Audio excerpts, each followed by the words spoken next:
ओम नमस्ते जी बच्चों, कैसे हो आप सब। अब जैसा कि हमने रिलेशन जो चैप्टर स्टार्ट करा था उसके स्टेज 1 में अपन ने ये डिस्कस कर लिया था कि रिलेशंस को रिप्रेजेंट कैसे किया जाता है। उसके बाद अपन ने डोमेन, रेंज, को डोमेन, इमेज, प्री इमेज इसके बारे में चर्चा करी। फिर कुछ एग्जांपल भी कंसिडर करे। तो वो जो एग्जांपल अपन ने फर्स्ट स्टेज में लिए थे वो बेसिक रिलेशन के कंसेप्ट पढ़ने के हिसाब से थे। अब ये जो लेक्चर होगा वो उसके जस्ट बाद स्टार्ट होने वाला है। इसका मतलब ये है कि इस लेक्चर को स्टार्ट करने से पहले मेक श्योर कि तुमने वो वाला लेक्चर बहुत अच्छे से पढ़ लिया होगा और उसके क्वेश्चन भी ट्राई कर लिए होंगे। और उसमें जो भी मैंने क्वेश्चंस करवाए हैं वो सारे एनसीईआरटी पैटर्न के हिसाब से एक्सरसाइज वाइज क्वेश्चंस पुटअप किए थे। और आप चाहे तो गूगल से या कहीं से भी उस एनसीईआरटी के एक्सरसाइज को डाउनलोड कर सकते हैं और क्वेश्चन को रिपीट चेक कर सकते हो और अपने स्तर पे भी सॉल्व कर सकते हैं ना।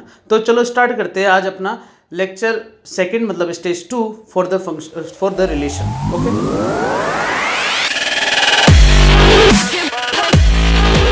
r is equal to x comma y, जिसमें से x plus y is natural number, जहां पर x भी नेचुरल है और y भी नेचुरल है। तो इसके लिए ये फॉर्मूला, ये रिलेशन जस्टिफाई होता है बच्चों। मतलब ऐसा कोई एलिमेंट नहीं होगा जो इसमें से बच जाएगा। तुम कोई सा भी पेयर बताओ, हमेशा कौन सा नेचुरल नंबर देगा। तो इसका जब तुम डोमेन निकालोगे तब भी नेचुरल नंबर, जब तुम को डोमेन निकालोगे तब भी नेचुरल नंबर, और जब तुम इसकी क्या निकालोगे बच्चों, रेंज निकालोगे, तब भी क्या मिलेगा, नेचुरल नंबर। क्या मेरी बात समझ में आ गई क्या? इसी प्रकार अगर तुम यहां पर प्लस की जगह क्या लगा दो, माइनस लगा दो। प्लस की जगह क्या लगा दो बच्चों, माइनस। तो माइनस लगाने पे क्या हो जाएगा कि डोमेन, को डोमेन और रेंज जस्टिफाई कर सकते हो? नहीं कर सकते। कारण क्योंकि देखो 4 के साथ अगर तुम 3 लेते हो तो इसको क्या लिखोगे, 4 - 3 = 1। तो बिल्कुल सही है। अगर तुम 3 4 लेते हो तो 3 4 मतलब हो गया कि 3 में से 4 माइनस हो रहा है, इसका मतलब क्या आएगा, -1। तो ये n से बिलोंग नहीं करेगा। अरे बात समझ। तो ये छोटे छोटे कंसेप्ट है ना, अभी काम आएंगे। इनको टाइप्स ऑफ रिलेशन में अपन देखेंगे कि कैसे रिलेशन को डिवाइड किया गया अलग अलग टाइप्स में, ठीक है। और देखो अगर मैंने यहाँ पर क्या कर दिया बच्चों, मल्टीप्लाई कर दिया x × y, तो दो नेचुरल नंबर का मल्टीप्लाई हमेशा नेचुरल नंबर ही मिलेगा। तो ये सबके लिए सही है। और डिवाइड करोगे तब तो बच्चों कोई भी आंसर नहीं आएगा। सॉरी, आएगा क्यों नहीं आएगा, क्योंकि अगर तुम 4 और 2 का रिलेशन ले लो तो 4/2 आंसर क्या है, 2। क्या मेरी बात समझ में आ गई क्या? ठीक है। तो ऐसे क्वेश्चनों में किसी किसी का आंसर या तो सारा सही होता है ऐसे, या तो आंसर ही नहीं निकलता है, वो जस्टिफाई नहीं रहता क्योंकि इनफाइनाइट एलिमेंट होते हैं।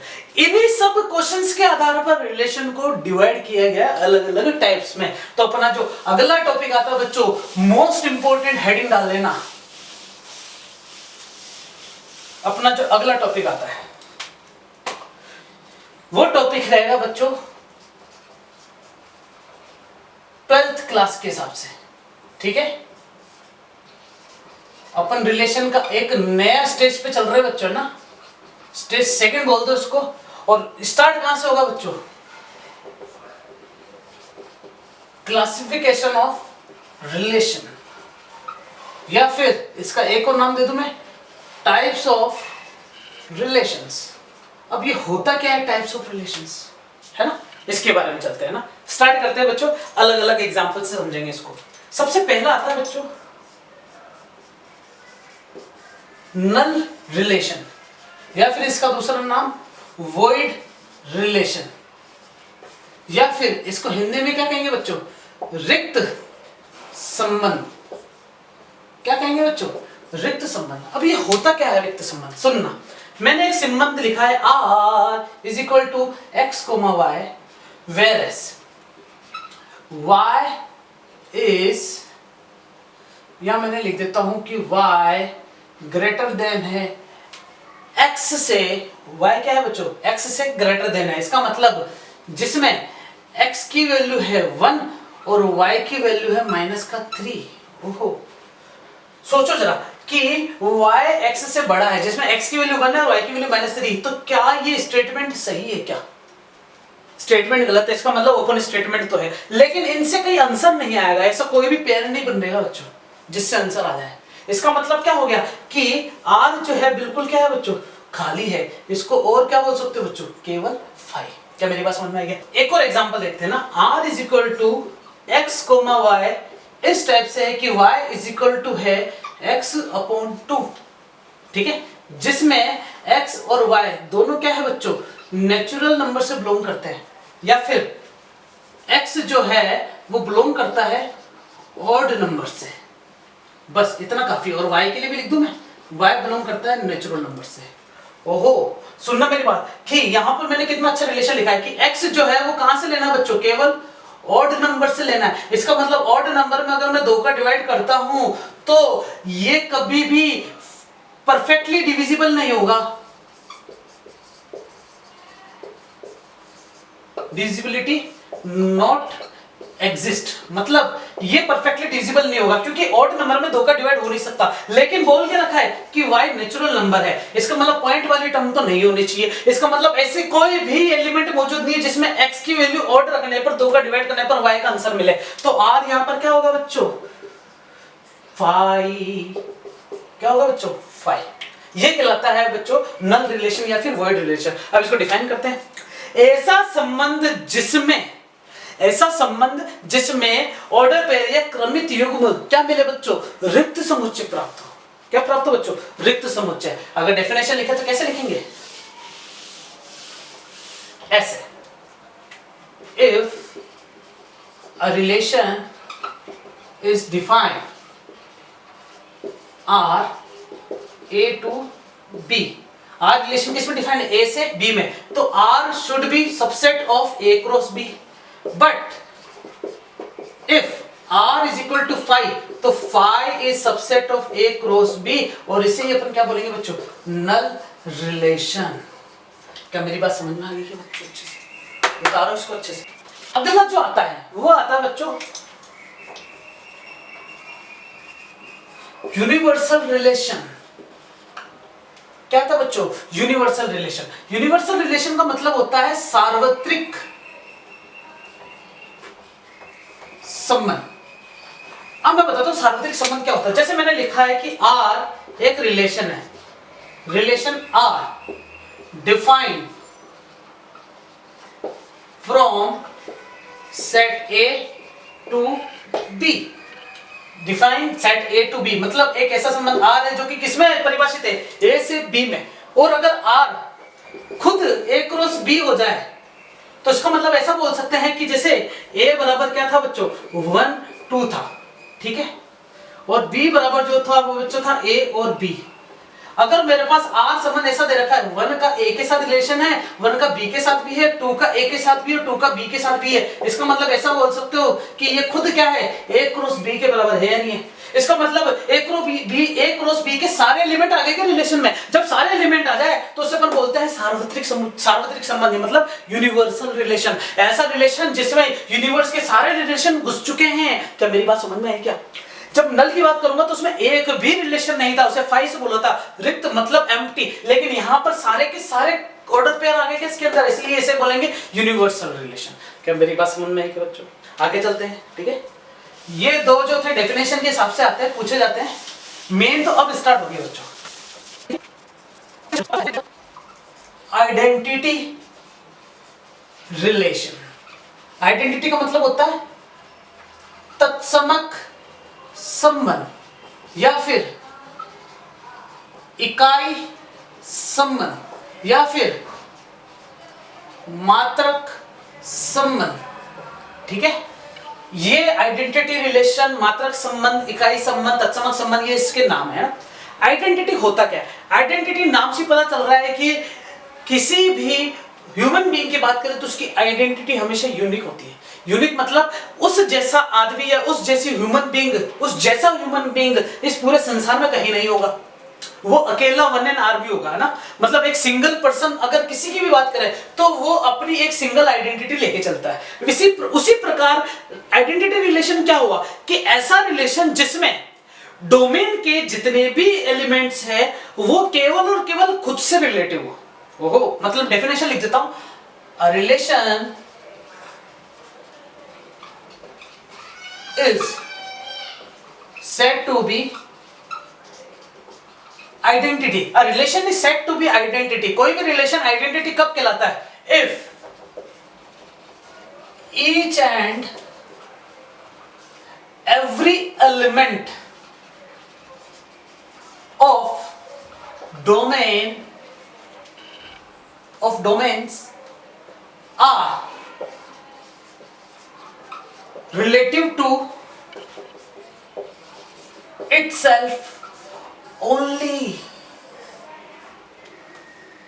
डॉट, मतलब देखो लाइन कितनी अच्छी लिखी हुई है कि कोई भी रिलेशन आइडेंटिटी रिलेशन तब कहलाता है जब वो रिलेशन के जितने भी डोमेन के एलिमेंट है, जितने भी प्रांत के अवयव है, वो केवल और केवल खुद से संबंधित है। तो मैं हिंदी में भी लिखता हूं क्या कि प्रांत के सभी अवयव, देखो क्या लाइन लिखता हूं, केवल और केवल क्या हो बच्चों, स्वयं से संबंधित हो।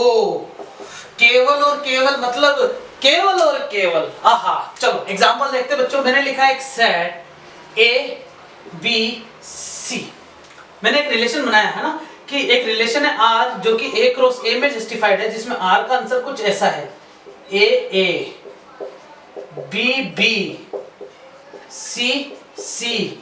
तो ये आइडेंटिटी रिलेशन कहलाता है बच्चों, और इससे ही आइडेंटिटी को क्या नाम देते हैं, आई से रिप्रेजेंट करते हैं। क्या मेरी बात समझ में आई क्या? आइडेंटिटी रिलेशन का मतलब होता है कि डोमेन, तो यहाँ पर डोमेन ये है कि पूरा, तो डोमेन के जितने भी एलिमेंट है, each and every element of domain relative to itself only, मतलब ए का केवल ए से ही रिलेशन होना चाहिए, बी का केवल बी से और सी का केवल सी से, कोई और रिलेशन नहीं होना चाहिए। और यही क्या कहलाता है बच्चों, तत्समक संबंध, आइडेंटिटी रिलेशन। अब मैं एक और एग्जांपल लिखता हूं, जैसे मैंने लिखा R is equal to A B B. तो क्या ये आइडेंटिटी रिलेशन कहलाएगा क्या? ये नहीं कहलाएगा। इसमें देखो बच्चों मैंने एक लाइन लिख रखा है कि सभी, मतलब ईच एंड एवरी, तो उसका मतलब क्या हो गया कि सी का भी यहां पर मौजूद होना चाहिए था। अपन लिखेंगे if C doesn't belongs from R then it is not identity relation. क्या मेरी बात समझ में आई क्या? एक और एग्जांपल देखो बच्चों, R is equal to A B C A B. तो क्या ये रिलेशन आइडेंटिटी हो सकता है क्या? नहीं हो सकता, क्योंकि इसमें एक वर्ड और यूज कर रखा बच्चों अपन ने, केवल और केवल, मतलब ओनली, मतलब each and every element of domain relative to itself only. क्या मेरी बात समझ में आ गई क्या? ये पूरा कहलाता है बच्चों आइडेंटिटी रिलेशन। उतारो इसको भी।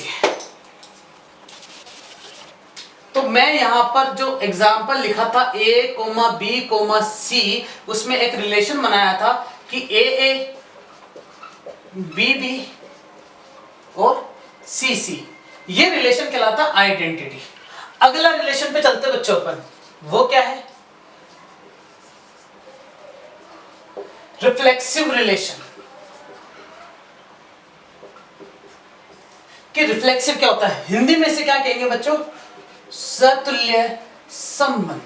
आहा, डरने की कोई बात नहीं बच्चों, बड़ा मजा आने वाला है। कैसे मजा आएगा जरा समझना अच्छे से कि यहां पर स्वतुल्य, यह नाम आ रहा स्वतुल्य। एक है रिफ्लेक्सिव। रिफ्लेक्सिव मतलब होता है अंतरात्मा, रिफ्लेक्शन, खुद की रिफ्लेक्शन, खुद की रिफ्लेक्शन। और स्वतुल्य मतलब स्वयं तुल्य, खुद के तुल्य। और खुद के तुल्य तुम अपने आप को कहां देख पाते हो, मिरर में। बोल हाँ, सही है कि नहीं है? खुद को कहां देख पाते हो बच्चों, मिरर में। लेकिन मिरर में ऐसा थोड़ी है कि वो मिरर सिर्फ तुम्हारे लिए बना है, उस मिरर में कोई और भी मुंह डाल सकता है क्या? बिल्कुल डाल सकता है। इसका मतलब वो मिरर हमारे लिए ही नहीं बना है, लेकिन हमारे लिए जरूर बना है, हमारे लिए ही नहीं बना है। ऐसा नहीं बोलेंगे हमारे लिए ही बना है। तत्समक ने बोला था कि केवल मेरा है, अरे बात समझ में। लेकिन रिफ्लेक्सिव ऐसा नहीं बोलता। इसका मतलब सुनना मेरी बात कि अगर कोई सेट हमारे पास ए बी सी है, तो मैंने एक रिलेशन लिखा है ना, ए बी सी, तो ये रिफ्लेक्सिव है बच्चों। अब तो बोलो सर इसको तो आइडेंटिटी बोला था आपने। ये भी मतलब आइडेंटिटी तो है, लेकिन ये रिफ्लेक्सिव भी होगा। सुनना, अगर मैंने यहाँ पर एक और एग्जांपल लिखा था A B C and A B, तो भी ये रिफ्लेक्सिव है, लेकिन ये आइडेंटिटी नहीं होना था।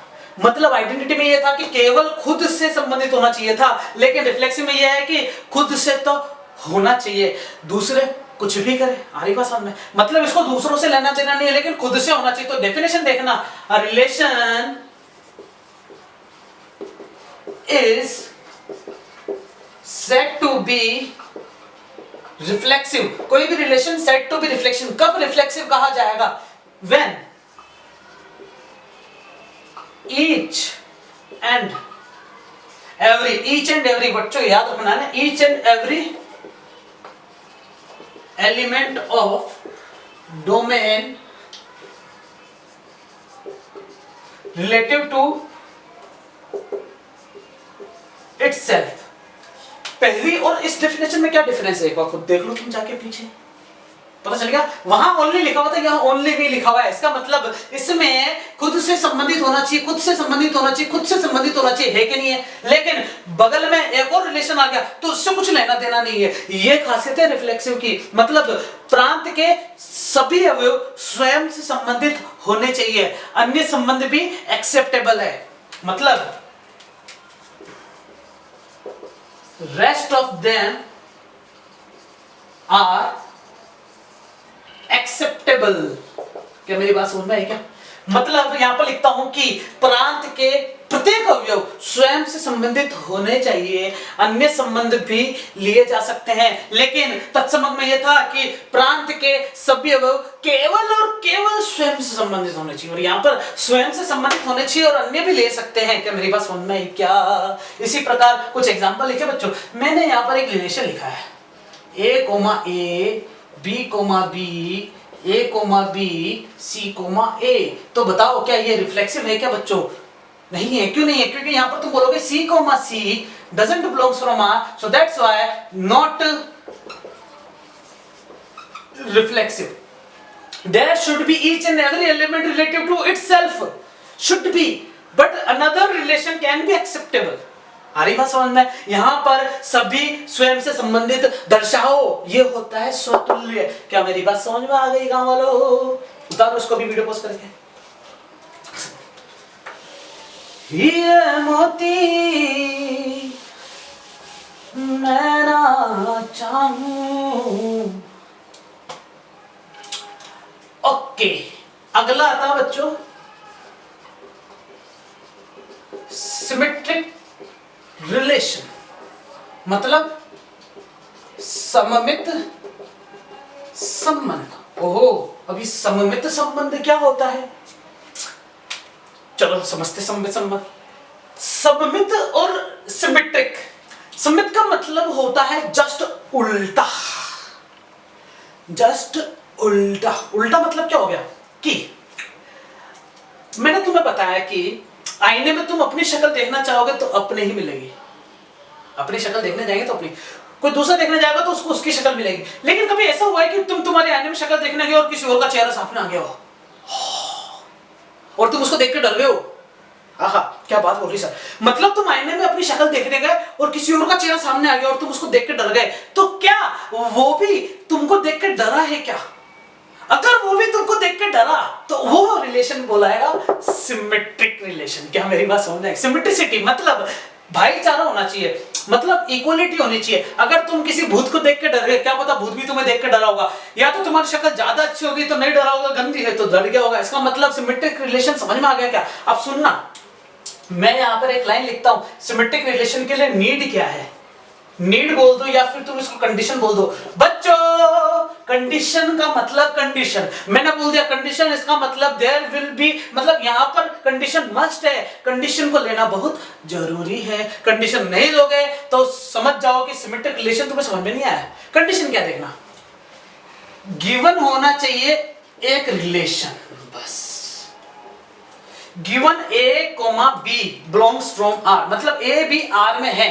सो अगर कंडीशन है सो दैट ऑफ, तो चेक करो, कंडीशन देखते ही क्या करोगे बच्चों? चेक करो। So that of B comma A should be belongs from R, मतलब हिंदी में लिखूंगा तो ए कोमा बी यदि आर में है तो बी कोमा ए भी चेक करो।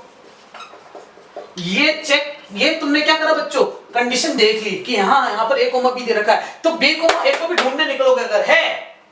अगर है, if there is a, b sorry, if b comma a also belongs from R दिया हुआ है, so we can say that the relation is symmetric.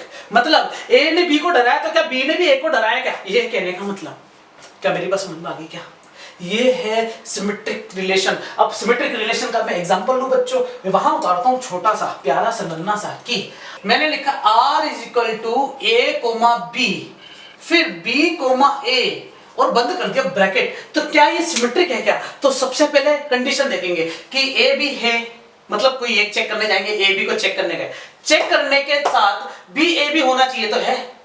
अब फिर दूसरी बात देखो कि बी ए तो ए बी भी होना चाहिए, जो कि है। मतलब तुम एक एक सिंगल एलिमेंट को चेक करने जाओगे और यहाँ पर ऐसा कोई भी कंडीशन या चेक करने के बाद ऐसा कोई भी एलिमेंट नहीं है जिसका मिरर इमेज नहीं दे रखा हो या जिसकी सिमेट्रिसिटी नहीं दे रखी हो। जब नहीं दे रखी हो तो इसका मतलब तुम्हें लिखने की कुछ जरूरत नहीं, तुम बोलोगे रिलेशन इज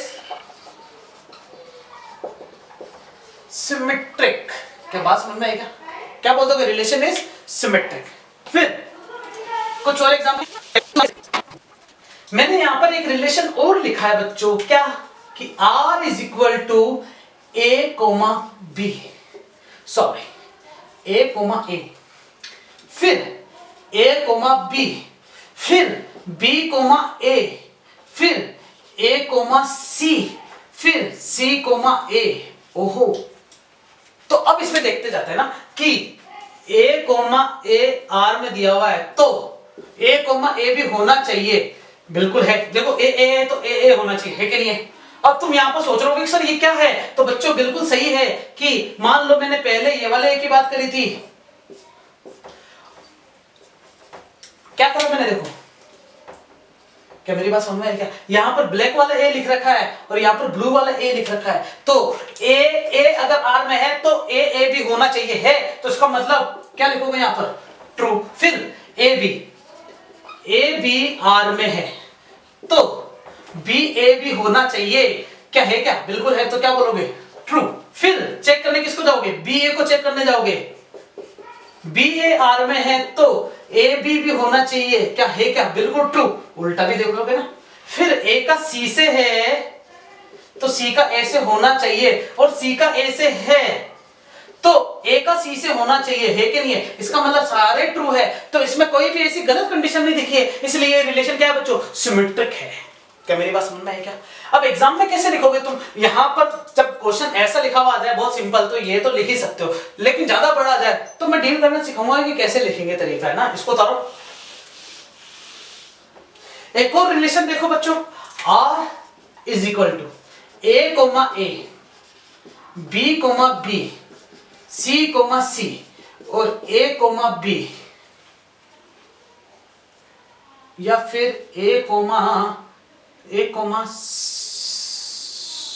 B लिखो और B कोमा A लिखो, ठीक है? ये मैंने एक एग्जांपल लिखा और अब इसमें भी एक एक एलिमेंट चेक करने जाओगे तो ए जब भी दिख जाए तो ये सिमेट्रिक है बच्चों, क्योंकि ए से है तो ए से, बिल्कुल हाँ, ये भी है ये भी है।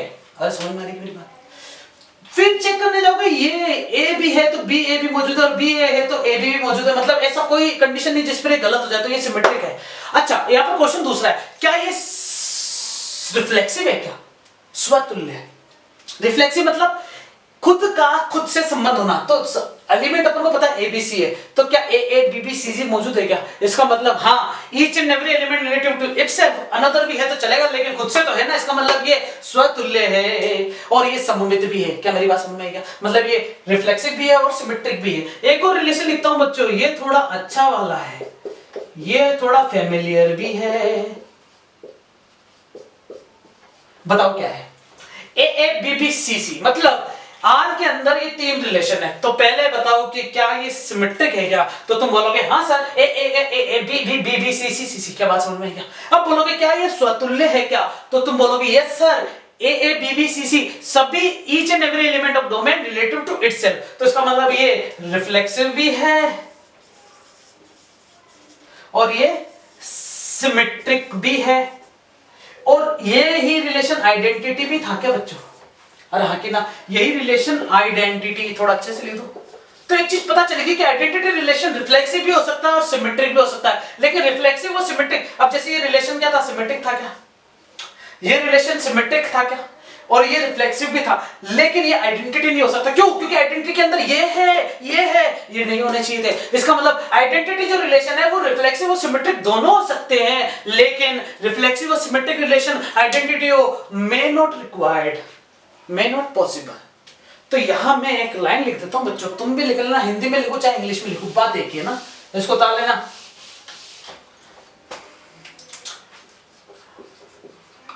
Identity relations are can be स्वतुल्य और सममित। स्वतुल्य मतलब क्या हो गया बच्चों? रिफ्लेक्सिव और symmetric, but vice versa not possible. Vice versa मतलब जिसका उल्टा, मतलब बट एवरी, यहां लिख देता हूं मैं, every reflexive and symmetric relation may not be identity. मतलब सभी तत्सम संबंध स्वतुल्य सम्मित हो सकते हैं, लेकिन स्वतुल्य सममित संबंध तत्सम को यह आवश्यक नहीं है। उतारो इसको। और बहुत अच्छा कंसेप्ट है बच्चों, ये बहुत साल लग जाते हैं इसको समझने में, लेकिन इधर देखो, इधर आया समझ में? उतारो, वीडियो पॉज करते करते उतारते रहना बच्चों। अगला रिलेशन पे चलते हैं गांव वालों हम, है ना, अगले रिलेशन पे। अब अगला रिलेशन क्या है देखते हैं। अगला रिलेशन वो आता है बच्चों ट्रांजिस्टिव। क्या था बच्चों? ट्रांजिस्टिव। ट्रांजिस्टिव मतलब संक्रामक संबंध। अब ट्रांजिस्टिव समझने के लिए बस कोविड-19, ये नाम ही काफी बच्चों। क्या बच्चों? ये नाम काफी है। सुनना, कोई भी मतलब कोई भी रिलेशन या छोड़ो, कोई भी संक्रमण है कैसे पता चलेगा? जब वो पहले से दूसरे में गया तभी पता चल जाएगा, या इसके अलावा भी? नहीं बच्चों, एक से दूसरे में जाएगा तो वो संक्रमण नहीं है, एक से दूसरे में, दूसरे से तीसरे में जाए तो वो संक्रमण है, तो वो ट्रांजिशन है, तो वो ट्रांजिस्टिव है, तो वो संक्रमित है, संक्रामक है। क्या मेरी बात समझ में आई क्या? संक्रामक का मतलब फैलना, मतलब एक से दूसरे में, दूसरे से तीसरे में, और दूसरे से तीसरे में फैलने का सबसे बड़ा कारण क्या था? पहला ही तो था। मतलब पहला अगर दूसरे को नहीं देता तो क्या दूसरा तीसरे को दे पाता? क्या नहीं। इसका मतलब कुल मिला के 1 रिलेटिव टू 3। क्या मेरी बात समझ में आई क्या? तो कंडीशन अप्लाई, इसमें 1 और 2 पेयर चेक करने हैं। ये कंडीशन मिल गई बच्चों अपन को कि उसमें क्या करते थे अपन? केवल एक चीज देखते थे, इसमें 2 देखेंगे कि तुम्हें पहले A, B फिर B, C, मतलब A का B से रिलेशन था। A ने B को कोरोना दिया, B ने C को कोरोना दिया, तो क्या A ने C को कोरोना दिया? क्या ये तुम्हें चेक करना है। और ये तुम्हारी क्या है बच्चों? कंडीशन है। बच्चों कंडीशन के लिए मैंने तुम्हें पहले ही समझा दिया कि कंडीशन अगर नहीं लगाओगे तो समझ में नहीं आएगा टॉपिक। एग्जांपल है ना इसका, अपन देखते हैं जरा। ये उतारो बच्चों, ऐसा कैसा? मैंने तुम्हें बता दिया कि ट्रांजिस्टिव में 2 केस देखना बहुत जरूरी है। अच्छा, अगर कंडीशन ही ना हो तो तब क्या होगा? तब की तब देखेंगे, अभी देखना कंडीशन है ना। मैंने एक रिलेशन लिखा R A, B, B, C और A, C। तो A, B, A रिलेटिव है किससे? B से। B किससे है? C से। तो अपन चेक करेंगे कि क्या A C से है क्या? अरे हाँ कि ना? इसका मतलब जब ऐसा मौजूद है तो तुम बोल सकते हो कि हाँ ये क्या है बच्चों? ट्रांजिस्टिव है। अब तुम बोलोगे सर ये तो बहुत सिंपल सा एग्जांपल अभी जो बताया वही तो चीज है ये। अब देखो इसी के अंदर मैं थोड़ा सा चेंज करता हूं। मैंने इसी क्वेश्चन को अगर ऐसा लिख दिया, R is equal to A, B और B, C। देखना बच्चों, A B से रिलेटिव है क्या नहीं है? B C से रिलेटिव है। तो क्या A C से आया क्या? नहीं है। इसका मतलब ये ट्रांजिस्टिव नहीं है। क्या मेरी बात समझ में आई क्या? अच्छा, मैंने एक रिलेशन यहां और लिख दिया, R is equal to A comma B only. ओहो, तो मैंने यहां पर बोला A comma B belongs from R, फिर यहां बी का ए के साथ कोई रिलेशन है क्या? चेक करो बच्चों, नहीं है, एक ही एलिमेंट मौजूद था। इसका मतलब यह है कि हमारे पास कंडीशन के लिए दो चीजें चाहिए, केवल एक ही चीज है, ये दूसरी है ही नहीं। जब दूसरी है ही नहीं तो कंडीशन नहीं, जब कंडीशन है ही नहीं तो इसका मतलब कोरोना टेस्ट करने की जरूरत है क्या? क्या उसको अपन कोरोना मान सकते हैं क्या? नहीं मानेंगे। क्या मेरी बात समझ में आ रही है? मतलब ऐसा है कि यहां पर ए का बी के साथ है, बी का किसी और के साथ रिलेशन नहीं हुआ, इसका मतलब कंडीशन नहीं है। जब कंडीशन नहीं है तो अपन क्या बोलेंगे कि ये रिलेशन भी क्या है बच्चों? संक्रामक है, ट्रांजिटिव है। यहां कंफ्यूजन आया होगा ना, पहले बिठाओ, उतारो इसको, मैं समझाता हूं एक और एग्जांपल से ना। देखो मैंने लिखा है R is equal to A comma A और ए कोमा बी, ये रिलेशन लिखा है। तो इसमें सबसे पहले क्या करोगे तुम? ए कोमा ए आर से, फिर ये वाला ए किसी और से भी क्या है? देखो बच्चों, पीछे वाला देखा जाता तो ये पीछे वाला किसी और से भी क्या है ना, किससे है? ए कोमा बी से है। तो इस ए का इस बी से होना चाहिए, तो क्या ए कोमा बी भी है क्या? देखो बच्चों है, इसका मतलब ये क्या है बच्चों? ये ट्रांजिटिव है, मतलब संक्रामक है। अगर मैंने केवल लिख दिया ना ए ए ए ए, तो ए का किससे है बच्चों? ए से, फिर ये इस ए का किससे है?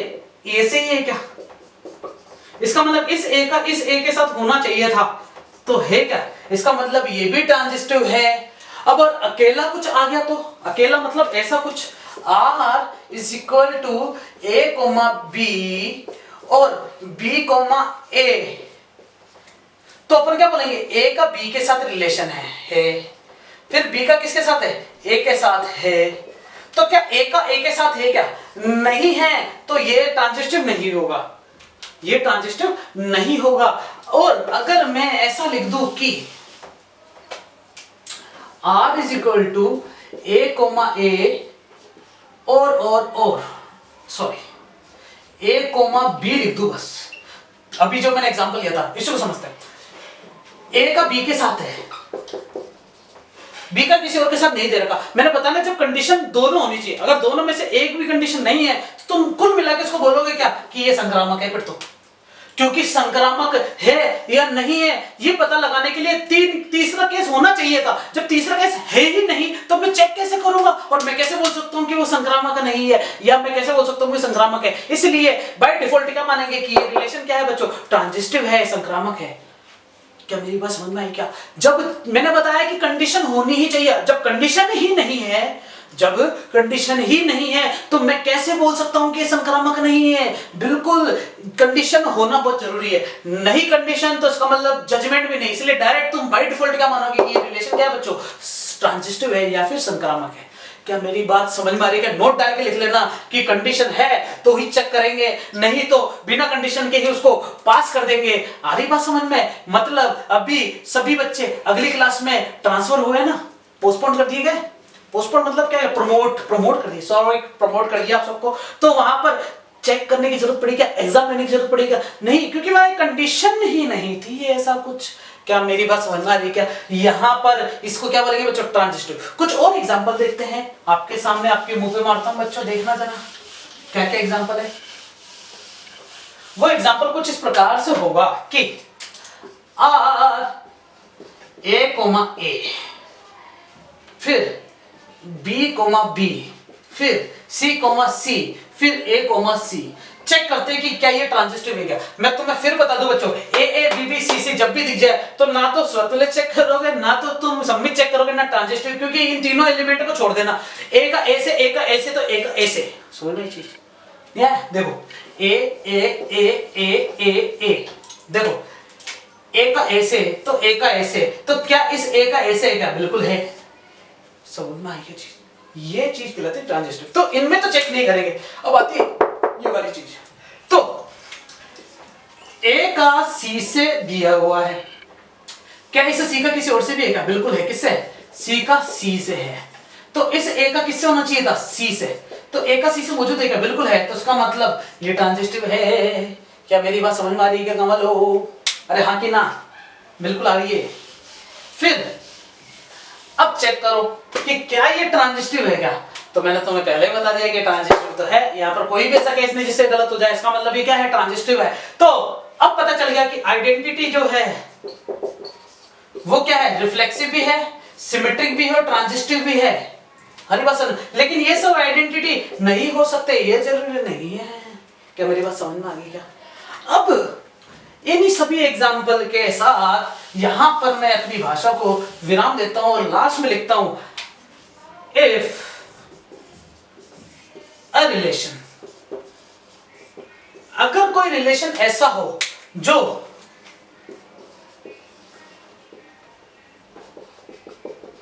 रिफ्लेक्सिव भी हो, सिमेट्रिक भी हो,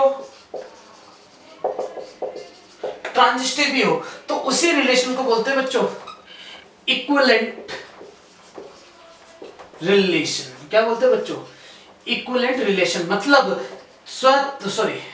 हिंदी में बोलते हैं इसे तुल्यता संबंध। और ये बच्चों मोस्ट इंपॉर्टेंट है, क्वेश्चन आता है कि क्या ये रिलेशन तुल्यता संबंध है क्या या इक्विवेलेंट है क्या। तो वहां तीनों चेक करने पड़ते हैं तुमको, तीनों को करना पड़ता है बच्चों, चेक करना पड़ता है। उतारो इसको, वीडियो पॉज करेंगे, 2-4 क्वेश्चन करते हैं बच्चों इसके ना, फिर चैप्टर कब तक खत्म करते हैं अपन ना।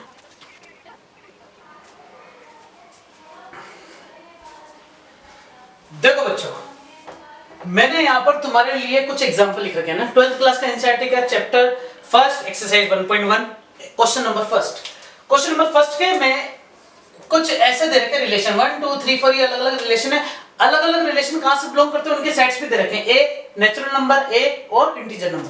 पहला एग्जांपल देखो, हमें चेक करना है कि रिलेशन सिमेट्रिक है, रिफ्लेक्सिव है या ट्रांजिस्टिव है। ये क्वेश्चन क्या लिखा हुआ है, determine whether each of the following relations are reflexive, symmetric and transitive. तो चेक करने के लिए सबसे पहले अपन को ऑर्डर पे निकालने पड़ेंगे। तो क्वेश्चन नंबर फर्स्ट पर गौर करता हूं। तो इसमें अपने पास क्या दे रखा है, x y और y इज इक्वल टू क्या हो जाएगा बच्चों, 3x। सही है बच्चों। तो यहाँ पर x की वैल्यू 1 रखोगे तो y की वैल्यू 3 आएगी, x की वैल्यू 2 रखोगे y की वैल्यू 6 आएगी, x की वैल्यू 3 रखोगे y की वैल्यू 9 आएगी, x की वैल्यू 4 रखोगे y की वैल्यू 12 आएगी और x की वैल्यू 5 रखोगे तो y की value 15, which is does not belongs from a।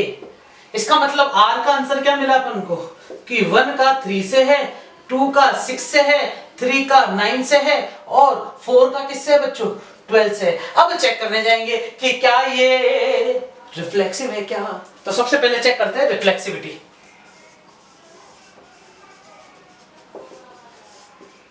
तो रिफ्लेक्सिविटी चेक करने के लिए क्या था बच्चों कि each and every element relative to itself, मतलब कोई भी अवयव स्वयं से संबंधित तो होना ही चाहिए। इसका मतलब 1 1 2 2 3 3 4 4 ऐसे 14 14 तक जाना चाहिए था, लेकिन ऐसा कोई भी मौजूद नहीं है। तो अपन क्या बोलेंगे कि 1 1 2 2 3 3 doesn't belongs from R and so on, ऐसे लिख दो। या फिर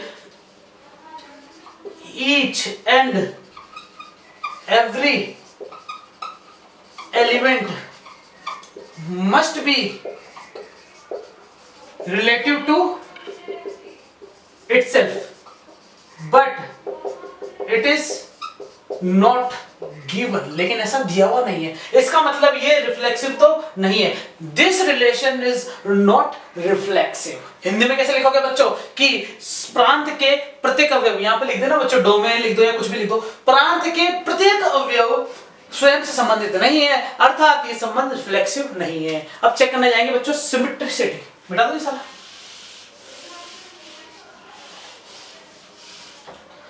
उतारते रहना बच्चों ना।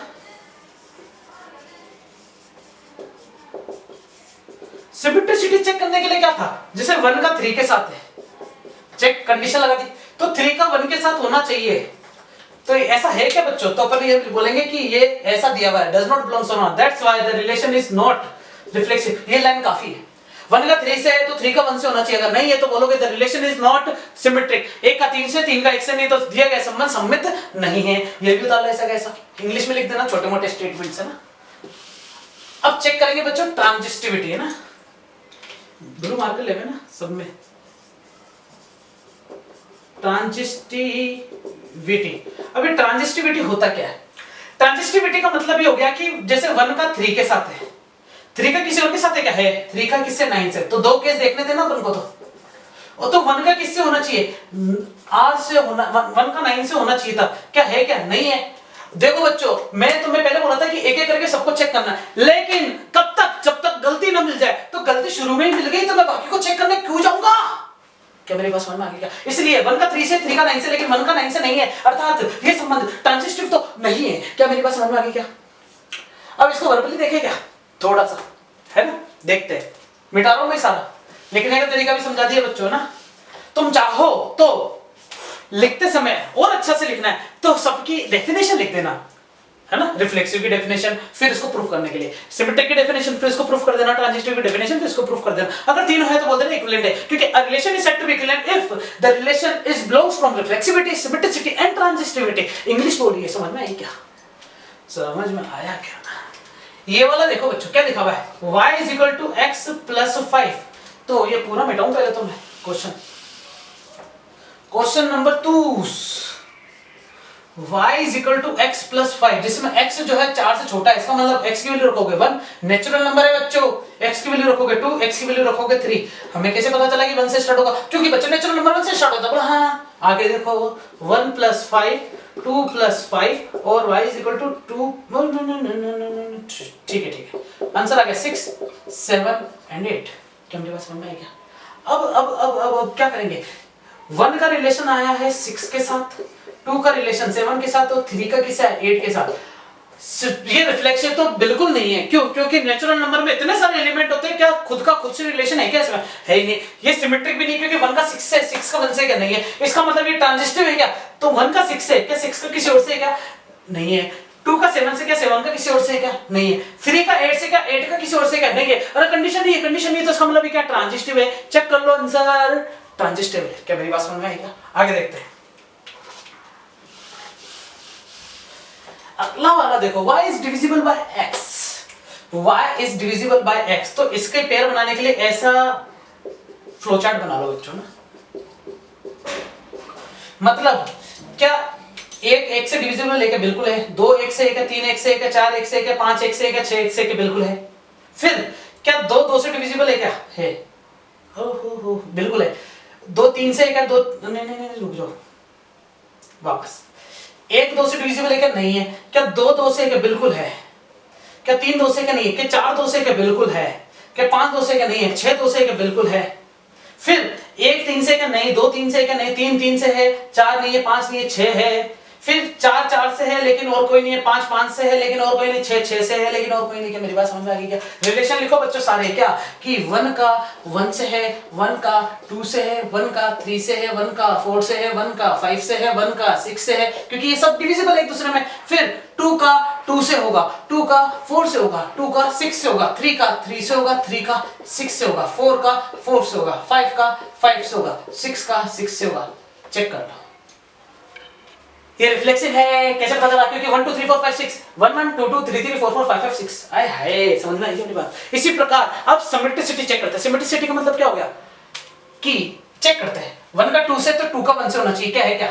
गलती ढूंढ लो सीधी, क्योंकि देखो है नहीं कहीं पे भी। 1 का 2 से दिया हुआ है लेकिन 2 का 1 से नहीं है, इसका मतलब ये सिमेट्रिक नहीं है। बोलो हाँ, ठीक है। आगे देखते हैं, अब चेक करते हैं ट्रांजिस्टिव। बच्चों समझ में आया ना सिमेट्रिक कि कोई भी एक गलत चीज ढूंढ लो। जैसे मैंने लिखा 2 का 6 है और 6 का 6 है, तो यार 2 का तो 6 से ही, 1 का 4 से है और 4 का 4 से नहीं, 1 का 2 से, 1 का 3 से और 3 का 6 है, तो 1 का 6 से क्या है, तो 1 का 2 से है और 2 का 1। अरे यार गलती बोल रहा हूँ मैं, सिमेट्रिसिटी चेक करें ना। 1 का 4 से तो 4 का 1 से क्या नहीं है, 2 का 6 से तो क्या 6 का 2 से है क्या नहीं है। क्या मेरे पास समझ में आ गई है? ट्रांजिस्टिविटी चेक करते हैं। ट्रांजिस्टिविटी का मतलब हो गया कि कोई भी 2 कंडीशन देखो, कंडीशन मतलब इन सबको तो छेड़ देगा नहीं बच्चों, याद रखना, मैंने तुम्हें पहले ही समझा दिया, इनको छेड़ना ही नहीं। छेड़ना किनको? इनको। 1 का 2 से है, अब 2 का किसी और से ढूंढो, है 2 का किससे है, 4 से। अब तुम बोलो सर ये क्यों नहीं ला, अरे ले लेंगे, नंबर आएगा जब। अब 1 का किससे होना चाहिए, 4 से, तो क्या 1 का 4 से क्या है? अब चेक करो 1 का 2 से, 2 का 6 से, तो 1 का 6 से क्या है। फिर 1 का 3 से है, 3 का 6 से, तो 1 का 6 से क्या है। अब 1 का 4 से है, 4 का 4 से, अरे यार इनके साथ आते तो बात ही होगी खत्म। 1 का 5 से, 5 का 5 से, तो 1 का 5 से होना चाहिए, 1 का 6 से, 6 का 6 से, 1 का 6 होना चाहिए। इसका मतलब ऐसी कोई कंडीशन नहीं जिस पे भी गलत हो जाए, तो इसका मतलब ये ट्रांजिस्टिव भी है। मतलब ट्रांजिस्टिविटी के लिए जो कंडीशन होनी चाहिए ना वो सारी सेटिस्फाइड होती है इस रिलेशन के लिए। ऐसी लाइन लिखोगे तुम, conditions of transitivity is satisfied in this relation, so we can say that the relation is transitive। मतलब संक्रामक के सभी कंसेप्ट या सभी रूल या सभी नियम इस संबंध में स्थापित होते हैं, अर्थात ये दिया गया संबंध संक्रामक है, सममित है, सॉरी स्वतुल्य है और संक्रामक है, सममित नहीं है। ठीक है, अब कौन सा है ये वाला होमवर्क है बच्चों, अपने आप करना है। ठीक है, बताओ। एक क्वेश्चन और दे रखा है बच्चों, क्वेश्चन नंबर 5 है ना। उस क्वेश्चन में देखो कितनी अच्छी बात बोली है कि relation of R in set of human beings in town. मतलब किसी भी टाउन में एक जो सेट है ना वो क्या है, ह्यूमन बीइंग इन टाउन। किसी भी टाउन में ह्यूमन बीइंग को बता रहा है। रिलेशन बताने की कौन कौन कैसा कैसा है ना, तो चेक करते हैं कि एक रिलेशन है आर x, y, जिसमें x and y work at same place. अपन को चेक करना है कि ये रिफ्लेक्सिव है, ट्रांजिस्टिव है, सिमेट्रिक है ना। चलो चेक करते हैं। x y work at same place, मतलब ये ओपन स्टेटमेंट है, x और y दोनों एक साथ काम करते हैं। और यहाँ पर x और y क्या है बच्चों, A में से बिलोंग कर रहे हैं, मतलब दोनों क्या है, अजमेर से बिलोंग कर रहे हैं। मान लो टाउन बात कर रहे हैं अपन, अजमेर के अंदर है ना। पहले चेक करेंगे सिमेट्रिसिटी, सॉरी पहले चेक करेंगे रिफ्लेक्सिविटी। तो रिफ्लेक्सिविटी चेक करने के लिए देखो क्वेश्चन क्या है, ये न्यूमेरिकल डाटा नहीं दे रखा, हाइपोथेटिकल बात कर रखी है, तो इसको हाइपोथेटिकल तरीके से ही डील करेंगे। कैसे, गिवन सबसे पहले क्या मानोगे, x, let x belongs from a। मैंने a की क्यों लिया, क्योंकि रिफ्लेक्सिव के लिए एक अकेला बंदा काफी है। क्या मेरी बात समझ, यहाँ पर a क्या है, होम टाउन के अंदर ह्यूमन बीइंग को बता रहा है। आगे देखते हैं। रिफ्लेक्सिविटी के लिए क्या चाहिए बच्चों, x, x belongs from a for, यहां पर लिख देता हूं, फॉर x या फिर फॉर ऑल x बिलोंग्स फ्रॉम a। ये स्टेटमेंट देखो कितनी खतरनाक लाइन लिखी है मैंने। यहां क्वेश्चन को अच्छे से लिखने का तरीका सामने आएगा। अब क्वेश्चन को कैसे लिखेंगे ये मैं तरीका बता रहा हूं, क्योंकि सिंपल क्वेश्चन उठाया बच्चों मैंने। ठीक है, क्या है कि रिफ्लेक्सिविटी चेक करने के लिए पहले लिखेंगे let x is equal to x belongs from a, जिसमें x, x belongs from a all ऑल x is equal to a, x belongs from a। मतलब x में a में से उपस्थित जितने भी ह्यूमन बीइंग है उन सबके लिए क्या ये रिलेशन, अरे यार आ लिखो, क्या ये रिलेशन सही है क्या। मतलब मैं अकेला बंदा हूं, क्या मैं और मैं खुद मिलके एक ही जगह पे काम कर सकते हैं क्या, या फिर वर्क एट सेम प्लेस, एक ही जगह पर काम कर सकते हैं, एक समय पर नहीं एक जगह पर। इसका मतलब मैं आज जहां काम कर रहा हूं मैं वही काम कर रहा हूं, उसका मतलब x, x रिलेशन बिल्कुल ट्रू है। क्या मेरी बात समझ में आई क्या, किसी की भी बात कर लो, मान लो शशांक है, शशांक क्या, शशांक दोनों एक ही जगह पे काम कर रहे हैं, बिल्कुल शशांक भी वही काम कर रहा है जहां शशांक काम कर रहा है, जहां शशांक काम कर रहा है वहां शशांक काम कर रहा है, जहां शशांक काम कर रहा था वहां शशांक काम कर रहा था। बोला हाँ, तो इसका मतलब कोई भी ह्यूमन बीइंग लेंगे तो वो उसी प्लेस पे काम करेगी जो वो ह्यूमन बीइंग कर रही है। इसका मतलब ये रिलेशन क्या है बच्चों, रिफ्लेक्सिव है, ट्रू है। इसका मतलब समझने की देरी है, बस यहाँ पर लिखना है ट्रू है या फॉल्स है। अब चेक करेंगे सिमेट्रिसिटी। सिमेट्रिसिटी चेक करने के लिए क्या करना है, let x, y belongs from a। अब यहाँ पर बच्चों दो, क्यों, क्योंकि सिमेट्रिसिटी चेक करने के लिए दो बंदे चाहिए। कांच में देखना भी तो है, भूत से डरना भी तो है। कैसे, x, y अगर R में है सो y, x should be belongs from R।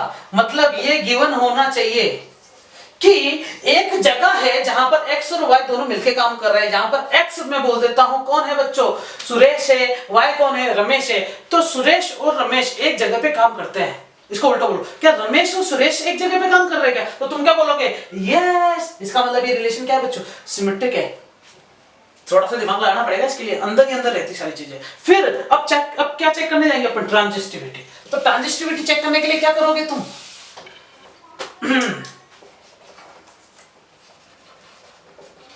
Transitive check करने के लिए let x, y, z belongs from A। इसमें तुम्हें 3 एलिमेंट लेने पड़ेंगे। क्यों लेने पड़ेंगे बच्चों, वो तो तुम्हें पता चल गया। तो मैंने लिखा है कि x, y belongs from R, y, z belongs from R। इसका मतलब ये दोनों चीजें क्या है बच्चों, लिखना पड़ेगा कि गिवन है। So that of x, z also belongs from R। चेक करना है, सोचो x और y एक ही जगह पे काम कर रहा है। जहां x काम कर रहा है वहां y काम कर रहा है, और जहां y काम कर रहा है वहां z काम कर रहा है। तो क्या जहां x काम कर रहा है वहां z दोनों साथ में काम कर रहे हैं? बिल्कुल सही है। इसका मतलब ये कंडीशन क्या है बच्चों, ट्रू। तो इसका मतलब ये रिलेशन भी क्या है बच्चों, ट्रांजिस्टिव है। अर्थात दिया गया संबंध क्या है बच्चों, रिफ्लेक्सिव है, सॉरी इक्विवेलेंट है। क्या मेरी बात समझ में आ गई कि ये तुल्यता संबंध है, स्वतुल्य भी है, सममित भी है और संक्रामक भी है। क्या समझ में आ गया? क्या एक और क्वेश्चन लेवे अच्छे सा, देखो क्वेश्चन कितना अच्छा है, ठीक है ना। तुम्हारी एनसीईआरटी के हिसाब से चल रहा है बच्चों ना। क्वेश्चन है हमारे पास कि R is equal to X comma Y, जहां पर x and y live in same locality. मतलब x और y दोनों एक ही जगह पे रहते हैं। तो बच्चों एक ही जगह पे काम करना, एक ही जगह पे रहना, दोनों बातें सेम ही तो है। तो ये वाला क्वेश्चन भी हो जाएगा तुमसे।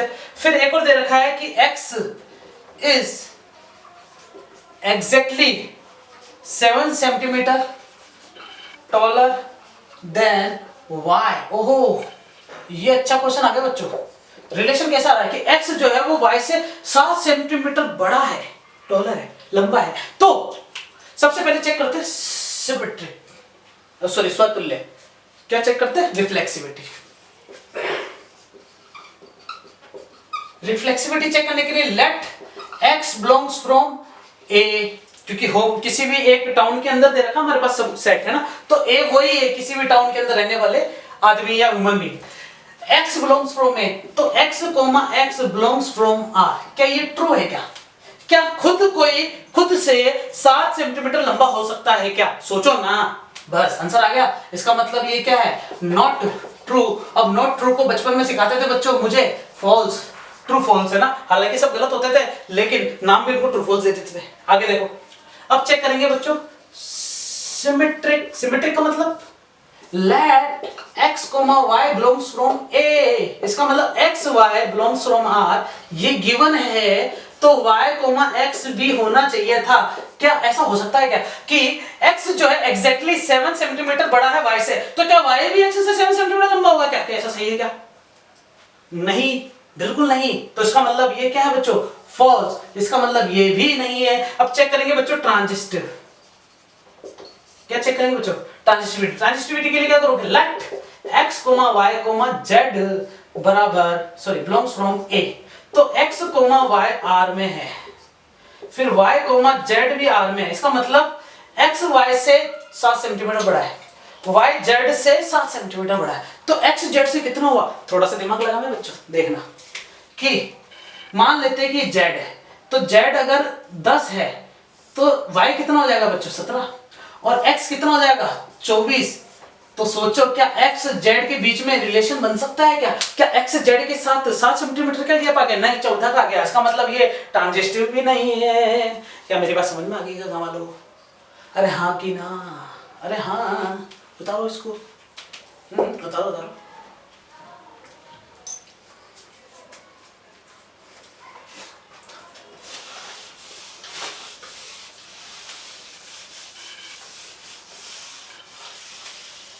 और देखिए क्वेश्चन थोड़ा सा। क्वेश्चन है हमारे पास कि x is wife of y। ओहो, तो बच्चों ये ना तो स्वतुल्य है क्योंकि खुद का तो खुद की वाइफ हो नहीं सकता। ये समझ भी नहीं है क्योंकि x y की वाइफ है तो y x की वाइफ कैसे हो सकती है? और तीसरा x y की वाइफ है, y z की वाइफ। ओहो, गलत बात होगी सारी। इसका मतलब ये ना तो स्वतुल्य है, ना तो सममित है, ना तो संक्रामक है। अगला x is father of y। अरे भाई ये बाप भाई वाले रिश्ते नहीं लगेंगे इसके अंदर। क्या मेरी बात समझ में आ गई? क्या आगे चलते हैं ना। फिर कुछ अच्छे क्वेश्चन पे चलते हैं बच्चों। समझ में तो आ रहा है ना बच्चों? अच्छे क्वेश्चंस पे चले। क्वेश्चन है हमारे पास कि R एक रिलेशन है A, B के बीच में जिसमें a is less than equal to b square is neither reflexive और nor symmetric और nor transitive। साफ बोल दिया तो इसका मतलब प्रूफ करना पड़ेगा। और ऐसा बोल रखा है कि a b जो है वो r में से लेना है बच्चों। किस में से लेना बच्चों? r में से। चलो चेक करते हैं। सबसे पहले चेक करना अपन को रिफ्लेक्सिव। रिफ्लेक्सिव के लिए क्या लिखोगे? Let a belongs from r। इसका मतलब a should be belongs from r। अब a belongs from r का मतलब क्या है? यहाँ पर r दे क्या रखा है बच्चों? दे रखा है कि a is less than equal to b square। ये तो किसके लिए था? जब a b था। लेकिन जब मैं a की बात करता हूं तो क्या a ऐसा हो सकता है क्या कभी? मतलब अगर तुम स्क्वायर रूट भी करने जाओगे तो क्या ऐसा हो जाएगा क्या? इसका मतलब ये फॉल्स होगी बच्चों कंडीशन। तुम चाहो तो एग्जांपल ले लो रियल नंबर का कोई सा भी, जैसे कि मैंने लिखा है माइनस का 2 है ना। माइनस का 2 बिलोंग्स फ्रॉम r से है क्या? बिल्कुल है। तो माइनस का 2 कोमा माइनस का 2 एक रिलेशन बनाते हैं। कैसे बनेगा? माइनस का 2 छोटा है और बराबर है माइनस 2 के स्क्वायर से। तो इसके अंदर माइनस का 2 हमेशा, ये तो कंडीशन ट्रू हो गई। लेकिन अगर यही चीज मैं माइनस का 1/, मैं यही चीज में क्या ले लूं बच्चों? 1/2 ले लूं। तो 1/2 बिलोंग्स फ्रॉम r के लिए 1/2 कोमा 1/2, क्योंकि रियल नंबर में ये भी आता है। तो क्या लिखोगे? 1/2 छोटा है बराबर है माइनस 1/2 के स्क्वायर के। मतलब क्या ये हो गया क्या?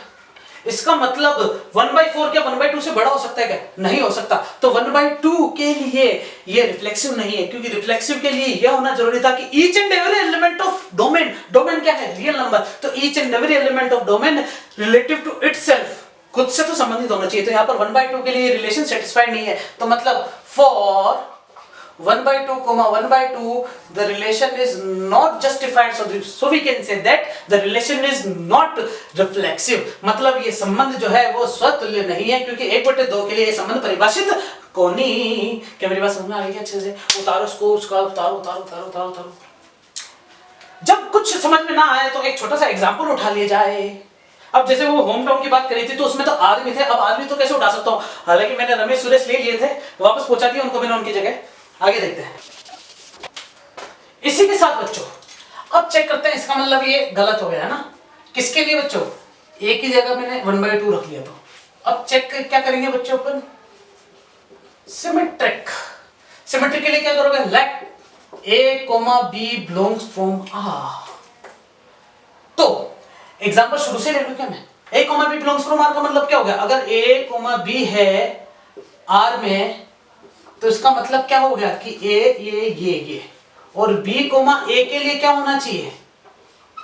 तुम चाहो तो पहले डेफिनेशन लिखो कि a, b belongs from r। ये क्या है बच्चों? गिवन है। तो b, a should be belongs from r। तो एग्जांपल लेते हैं। मैंने a की वैल्यू ले ली मान लो 1। a की वैल्यू क्या ले ली मैंने? 1। और b की वैल्यू ले ली मैंने बच्चों 2। तो a, b इसका मतलब क्या हो गया कि 1 is less than equal to 2 का स्क्वायर। मतलब 1 is less than equal to 4। इसका मतलब ये ट्रू है। ट्रू है मतलब गिवन है ये। तो b, a भी होना चाहिए। b, a का मतलब क्या होगा? 2, 1। 2, 1 का मतलब क्या हो गया कि 2 लेस देन इक्वल टू 1 का स्क्वायर। इसका मतलब 2 क्या 1 से छोटा बराबर हो सकता है क्या? तो ये कंडीशन क्या होगी बच्चों? फॉल्स। मुझे तो एक केस ही तो पता करना था। पता चल गया क्या मुझे कि ये रिलेशन जो है वो 1, 2 के लिए नहीं है। इसका मतलब फॉर 1 and 2 रिलेशन है, लेकिन 2, 1 does not belongs from R। That's why we can say that the relation is not symmetric। बोलो हाँ, yes or not? ठीक है, बता दो इसको भी बच्चों। आज जाने की जिद ना करो, यूं ही पहलू में बैठे रहो, यूं ही।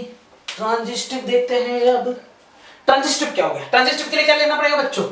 Late a, b, c belongs from r। अब इसमें 3 एलिमेंट लेने पड़ेंगे, कोई से भी 3 एलिमेंट। देखो बच्चों एग्जांपल देखते हैं इसका।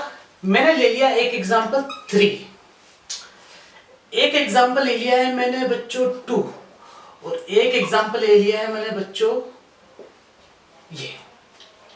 एक काम करता हूं, इसको मैं ले लेता हूं 4 या 3.5 ले लो, मेरे ख्याल से सही रहेगा। तीनों देखना, ये ए ले लिया, ये ले लिया, मैं बताऊंगा कि मैंने कैसे लिया ये एग्जांपल, है ना। इसको समझने के लिए सबसे पहले क्या लिखोगे, 3.5, 2, इसका मतलब 3.5 लेस देन इक्वल टू 2 का स्क्वायर, मतलब 3.5 जो क्या 4 से छोटा है क्या, इसका मतलब ट्रू, कंडीशन लेनी है अपन को। फिर 2 का रूट 3 के साथ, मतलब 2 जो है रूट 3 के स्क्वायर से छोटा, मतलब क्या सही है क्या, ट्रू। इसका मतलब 3.5 का रूट 3 के साथ भी होना चाहिए था, मतलब 3.5 less than equal to root 3 के स्क्वायर के, मतलब 3.5 इज ये, तो ये कंडीशन क्या होगी बच्चों, फॉल्स। मतलब मैंने ऐसे रिलेशन लिए जिसमें 3.5 और 2 के बीच में रिलेशन आ जाए, 2 का रूट 3 के बीच में रिलेशन आ जाए, लेकिन ऐसा कुछ केस देखना था जिसमें इन दोनों का रिलेशन नहीं आया। अब तुम बोलोगे सर आपको कैसे पता कि ये पहले से ट्रांजिस्टिव था नहीं था, तो बच्चों मेरे को पढ़ाते हुए काफी टाइम हो गया, तो इसके बहुत सारे एग्जांपल अपन ले सकते हैं, लेकिन क्या तुम्हें ये चीज समझ में आई क्या कि यहाँ पर ट्रांजिस्टिविटी को कैसे चेक किया गया, आ रही बात समझ में। यही चीज क्यूब में भी लगा सकते हैं अपन बच्चों, यही चीज किसमें लगा सकते हैं, क्यूब में लगा सकते हैं। क्या मेरी पूरी रामायण समझ में आई क्या अच्छे से, इसको उतारो बच्चों, ये क्वेश्चन हुआ 2nd नंबर वाला, ठीक है। अब मैं ज्यादा टाइम नहीं लगाऊंगा बच्चों, कुछ क्वेश्चन और लेता हूं मैं जो कि थोड़े इंटरेस्टिंग, और तीनों क्वेश्चन को थोड़ा सा अच्छे से डील करेंगे। क्वेश्चन कुछ इस प्रकार से है कि एक रिलेशन है R T1 और T2 के बीच में, जिसमें T1 is congruent with T2, जहां पर T1 एंड T2 जो है वो बिलोंग कर रहे हैं A में से, और A क्या है, सभी त्रिभुजों का समुच्चय है। मतलब क्या है कि यहां पर T जो है, A जो है वो क्या है, सेट ऑफ ऑल ट्राइंगल।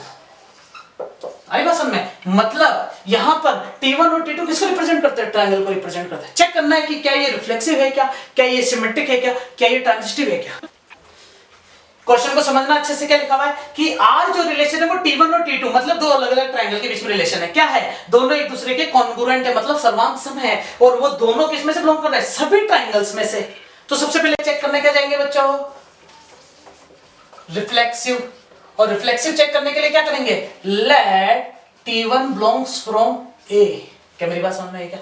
तुम चाहो तो बच्चों इसको A लिखो या कैपिटल T लिखो, तुम्हारी बुक के हिसाब से जो तुम्हें ठीक लगे, तुम्हारी बुक से लिया है मैंने क्वेश्चन, और दोनों में है ना, ये कहीं पे भी पढ़ सकते हो इसको। तुम देखना इस क्वेश्चन को समझना बच्चों अच्छे से की रिफ्लेक्सिव प्रूफ करने के लिए T1 बिलोंग्स फ्रॉम R होना चाहिए। इसका मतलब क्या हो गया कि क्या T1 खुद के सर्वांगसम हो सकता है क्या, कोई भी त्रिभुज स्वयं के सर्वांगसम हो सकता है, मतलब कोई भी ट्रायंगल खुद के कॉन्ग्रुएंट हो सकता है, तो अपन इसको क्या बोलेंगे, ट्रू। इसका मतलब ये रिफ्लेक्सिव है, लाइन लिख देना नीचे। For each and every triangle we can say that each triangle are congruent to each other, congruent to itself always. आएगा समझ में, आ गया।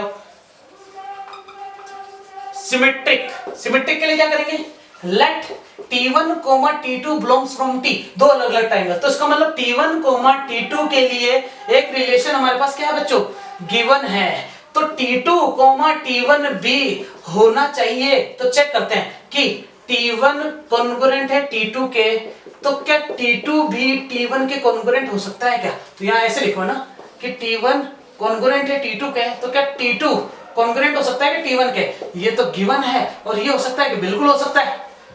एक ट्रायंगल दूसरे के कॉन्ग्रुएंट है तो दूसरा पहले के हो सकता है कि बिल्कुल हो सकता है। इसका मतलब क्या है, ये सिमेट्रिक है। अब चेक करते हैं ट्रांजिस्टिव, ट्रांजिस्टिव के लिए T1 चाहिए, T2 चाहिए और T3 चाहिए। अरे बात समझ में, तो T1 कॉन्ग्रुएंट है T1 T2 के, T2 कॉन्ग्रुएंट है T3 के, तो क्या T1 T3 के कॉन्ग्रुएंट हो सकता है क्या। तो बच्चों ये तो लिखे लेना ना अच्छे से, एक दूसरे के दूसरे तीसरे के, तो पहला तीसरे के कॉन्ग्रुएंट होगा कि बिल्कुल होगा। तो इसका मतलब क्या है, हाँ ये रिलेशन क्या है बच्चों, इक्विवेलेंट है। लिखने का तरीका समझ में आ गया। आगे देखो,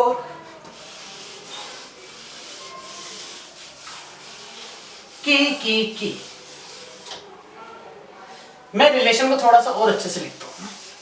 क्वेश्चन क्या लिखा है मैंने कि L1 और L2 दो के बीच में है जो दोनों क्या एक दूसरे के पैरेलल है, जिसमें L1, L2 belongs from L और L क्या है सभी लाइंस के सेट को बता रहा है, मतलब सभी रेखाओं के सेट को बता रहा है, ठीक है ना। अब देखना ये पैरेलल का सिंबल है, तो पहले क्या L1 स्वयं के पैरेलल हो सकता है क्या? इसका मतलब हो सकता है कोई भी लाइन खुद के तो पैरेलल हो ही सकती है। पैरेलल लाइन से क्या समझते हो तुम? जो एक दूसरे के साथ कितने एंगल बनाए बच्चों? 0 डिग्री का एंगल बनाए। अरे बस, तो इसका मतलब ये लाइन क्या है? दोनों एक दूसरे के स्वतुल्य है या फिर रिफ्लेक्सिव है। तो L1 अगर L2 के पैरेलल है तो क्या L2 L1 के होगी क्या? बिल्कुल सही है। L1 L2 के पैरेलल है, L2 L3 के पैरेलल है, तो क्या L1 L3 के पैरेलल हो सकती है क्या?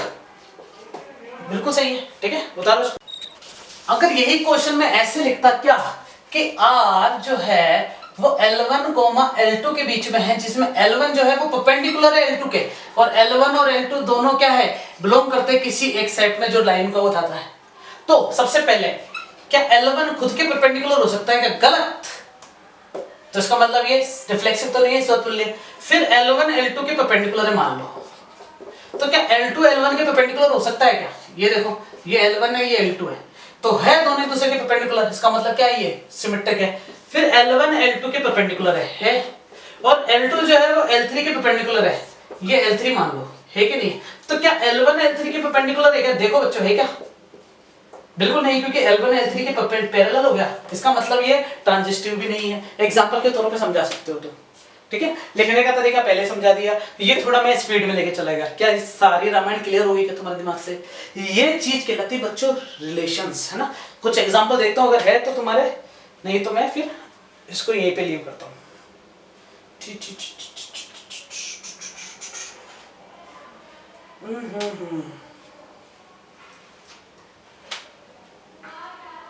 हाँ, इसमें क्वेश्चन है बच्चों कि give an example of relation, है ना। तो रिलेशन के एग्जांपल्स देखते हैं ना, कि अपन को एग्जांपल देना है ना। क्या देना है बच्चों? एग्जांपल्स। क्वेश्चन नंबर है बच्चों तुम्हारा ये 10th 2 पॉइंट, मेरे ख्याल से 1.1 है, ये 1.1 एक्सरसाइज चली रही है, क्वेश्चन नंबर 10 चल रहा है ना। तो क्वेश्चन ऐसा दे रखा है कि सिमेट्रिक बट नाइदर रिफ्लेक्सिव और नो ट्रांजिस्टिव, है ना। मैं यहाँ पर सिमेट्रिक लिखता हूँ, रिफ्लेक्सिव नहीं लिखना है और ट्रांजिस्टिव नहीं होना चाहिए, ठीक है। पहला क्वेश्चन है ये। दूसरा क्वेश्चन है ट्रांजिस्टिव लेकिन ना तो सिमेट्रिक होना चाहिए ना तो रिफ्लेक्सिव होना चाहिए। तीसरा रिफ्लेक्सिव और सिमेट्रिक होना चाहिए लेकिन ट्रांजिस्टिव नहीं होनी चाहिए। चौथा रिफ्लेक्सिव होना चाहिए, ट्रांजिस्टिव होना चाहिए लेकिन सिमेट्रिक नहीं होना चाहिए। और पांचवा है symmetric transitive but not reflexive. ओहो, तो बच्चों क्या तुम ये कर सकते हो क्या? अपन ने जब ये टॉपिक स्टार्ट करा था पढ़ना, टाइप्स ऑफ रिलेशंस, वहां क्वेश्चंस के एग्जांपल्स भी देख रहे थे अपन टॉपिक बाय टॉपिक्स। तो वो चीज तुम वहां पर रिपीट करके देख लो, नहीं तो यहाँ पर भी देख लो कि यहाँ पर A बराबर मैंने ABC लिखा था, अरे हाँ कि ना, A बराबर A B और C। तो इसके लिए मुझे चेक करना, मान लो सबसे पहले मुझे बनाना है केवल सिमेट्रिक। तो केवल सिमेट्रिक के लिए क्या हो जाएगा बच्चों? A, B और B, A हो गया क्या? ना तो रिफ्लेक्सिविटी ला रहे हैं ना तो ट्रांजिस्टिविटी ला रहे हैं। ट्रांजिस्टिविटी में 2 केस होने चाहिए ना, ठीक है। आगे देखो, फिर ओहो देखना, ट्रांजिस्टिविटी के लिए क्या A का B से, B का A से, तो A का A से होना चाहिए, नहीं है ना, इसका मतलब ये ट्रांजिस्टिव भी नहीं है। ट्रांजिस्टिव का केस भी इसमें ना। दूसरा रिलेशन में लेता हूं R, ट्रांजिस्टिव लेना है लेकिन ये दोनों नहीं होने चाहिए। इसका मतलब बच्चों ये काफी है ट्रांजिस्टिव के लिए। मैंने तुम्हें बताया था ना कि केस ही मत लगाना, ये ट्रांजिस्टिव कंप्लीट हो गया यहाँ पे। अब चेक करते हैं रिफ्लेक्सिव और सिमेट्रिक। रिफ्लेक्सिव मतलब A, B और C। मेरे ख्याल से ये काफी है, क्योंकि रिफ्लेक्सिव के लिए A का A से, B का A से, B का B से, B का B से, C का C से, C का C से, दोनों हो गए क्या? रिफ्लेक्सिव और ट्रांजिस्टिव दोनों, तो ये रिफ्लेक्सिव और ट्रांजिस्टिव दोनों के लिए एग्जांपल। सिमेट्रिक और ट्रांजिस्टिव दोनों, तो ये सिमेट्रिक ट्रांजिस्टिव दोनों के लिए एग्जांपल। सबके लिए क्या मेरी बात समझ में आ गई है? चेक कर लेना पुराना। यहाँ पर बच्चों रिलेशन कंप्लीट हुए। तुम्हारा कुछ भी डाउट्स अगर रहते हैं तो वो मुझसे कमेंट सेक्शन में बताना, तो मैं तुम्हारे सारे डाउट क्लियर करने की कोशिश करूंगा। और इस चैप्टर को पढ़ने से पहले तुम चाहो तो पहले सेट पढ़ सकते हो, और सेट अच्छे से आता तो ये वाला चैप्टर डायरेक्ट पढ़ सकते हो, ठीक है बच्चों। Thank you very much, bye bye.